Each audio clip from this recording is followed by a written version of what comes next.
I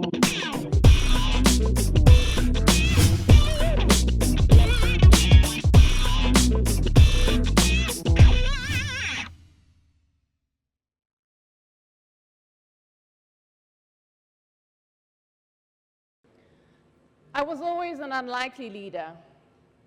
I was quiet, very private, and introverted. I first considered standing for a leadership position 21 years ago when I was doing the first year of my International Baccalaureate, or IB. One of the SRC elections had come round again, and traditionally the SRC was headed by the IB1 class. One of my classmates, Kweku, came up to me and asked me if I'd consider standing for a position. And I said to him, of course not.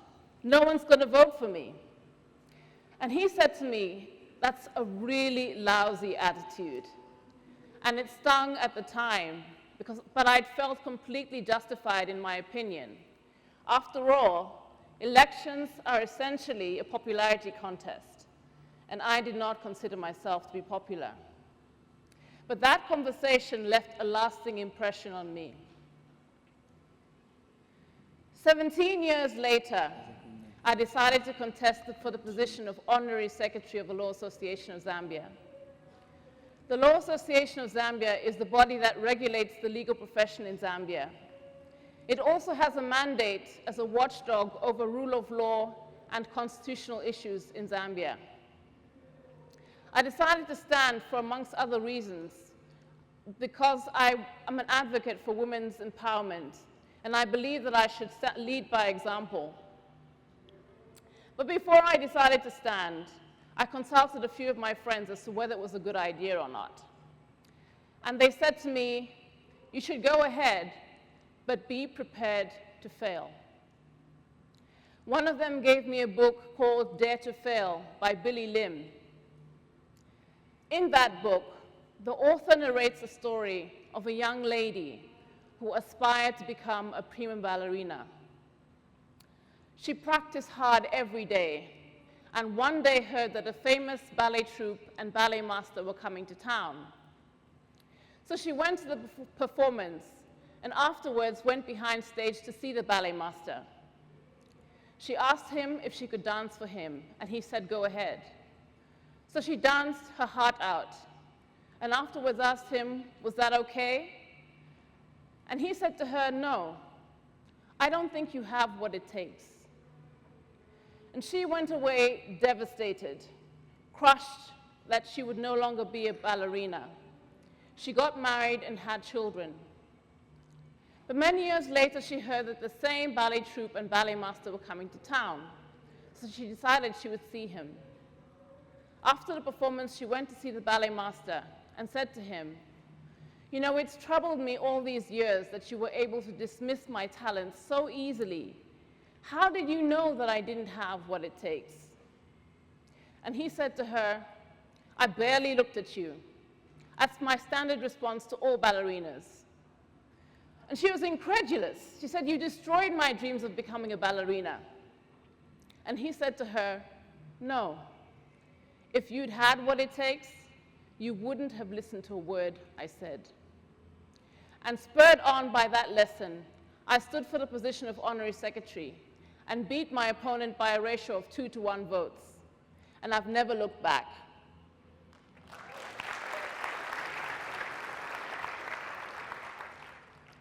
Just over a year ago, I was elected president of the Law Association of Zambia. I became the first female to head the association in the history of the association pre or post Zambia's independence in 1964.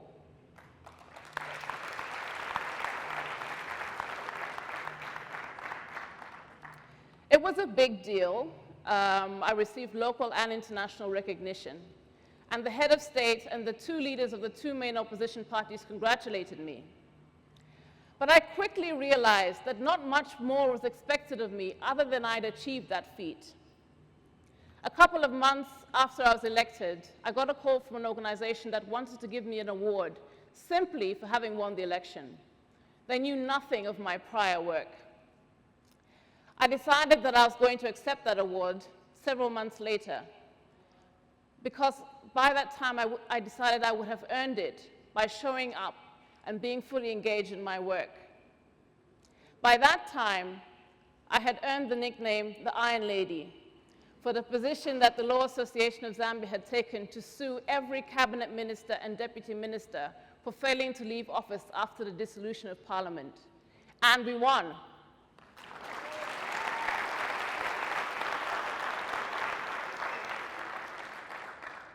But much as I faced challenges in my elections, I think the words by Thomas O'Neill are very true. It's easier to run for office than it is to run the office. As a female leader in a patriarchal society, your path is fraught with hurdles and obstacles. I remember one day asking advice from a former Law Association president, and as I listened to his response, it became very apparent that he knew nothing of what it was to be a strong African female with an opinion in my position in the digital age. I was a unicorn. What I know for sure about being a female leader is that it's considerably harder to be considered a good leader. You have to be thick-skinned because you receive more abuse. You have to be excellent because your competence is often questioned. And you have to accept that your personal life and your personal appearance will be a distraction, as shown in this picture. This is a picture of British Prime Minister Theresa May talking to the Scottish First Minister about Brexit, and the only thing that made the headlines were their legs. This is a picture of Catherine Schweitzer, which I keep on my phone. She was the first woman to run the Boston Marathon in 1967. She did so by disguising the fact that she was a woman. In the picture, one of the organizers is trying to prevent her from running the race. "Get out of my race and give me those numbers," he said to her. Here I am 50 years later, straddling through male chauvinism, vitriolic hate speech, and threats of personal attack, simply because I am a woman. According to the Interparliamentary Union, 40% of female MPs globally say that they have received threats of abduction, sexual, or physical assault, and that has extended to some of their children. 1/5 of female MPs globally say that they have experienced at least one act of sexual assault. And 80% of female MPs globally say that they have experienced hostile behavior that's led them to fear for their safety.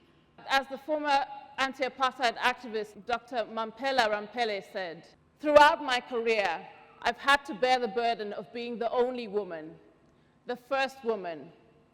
It's not something to be celebrated. It's a serious commentary on society's failure to leverage the talent of women."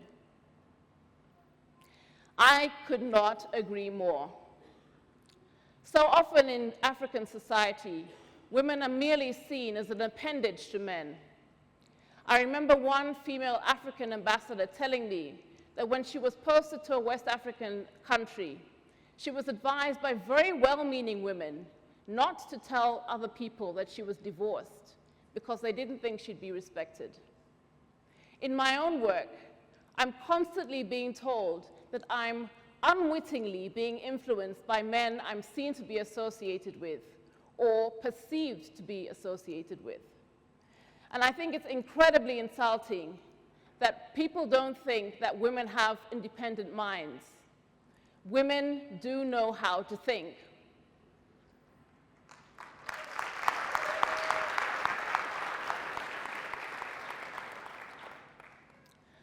I'm always surprised that people are surprised that women can be as tough and as smart as men. But perhaps, given the statistics of the number of women in office, it's hardly surprising that people think this. This is a picture of President Donald Trump signing an executive order on women's health. And as the Congresswoman Carolyn Maloney remarked when she saw this picture, "Where are all the women?" According to Forbes, in 2016, only 24% of senior business roles globally were taken up by women. According to the Interparliamentary Union, only 23.3% of parliamentary seats worldwide are taken up by women. In Zambia, the number of parliamentary seats taken up by women sits at 16.7%. And this means that there's a lot of unoccupied space for women to fill. In Sheryl Sandberg's book, Lean In, she gives us a rundown of why there are not more women in positions of influence. And to summarize it, it's essentially sexism and a lack of self-confidence. And in keeping with the theme of this TEDx conference, here is my 5 points. To get lost is to find the way. Here is my 5-point survival guide for women who do get there.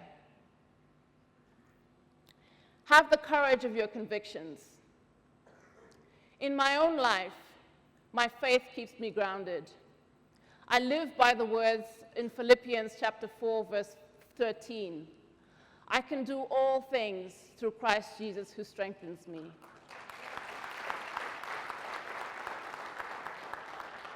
But it applies to anybody of any faith or persuasion. Having the courage of your convictions makes the difference between losing hope and achieving greatness. Sometimes it'll be all you have before you see the light at the end of the tunnel. Pay it forward. It is lonely on top, so bring others with you. In my own work, I try as much as possible to create opportunities for other women to step into positions of influence. I think there's nothing more destructive to women than the perception that women are their own worst enemies. We need to build each other up.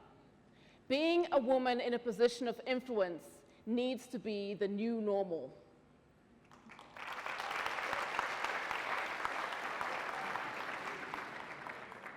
Number 4, never give up. The Zambian music producer Tali Mulalami once said, "The non-exceptional rejoice when the great fall, because it relieves them from the burden of believing that they too can be great."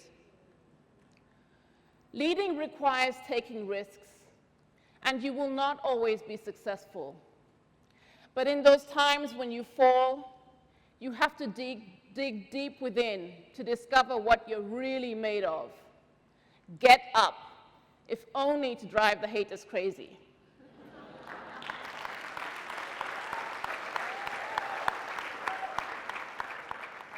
And lastly, number 5, build character. The famous basketball coach John Wooden once said, "Be more concerned with your character than your reputation, because your character is what you really are, whereas your reputation is merely what people think you are." And I think that is extremely important, because so often I hear women say, "Oh, I'll never get into the political arena because it's too dirty." And as a result, we're losing out on the talent of millions of women globally. As Australian former Prime Minister Julia Gillard said, in order to tackle sexism against women in positions of influence, we need to create a critical mass of women in leadership. Now, I've been demeaned, scorned, and threatened with physical violence. And yet, I would do it all again. Someone needs to be the first, so that no one is the last.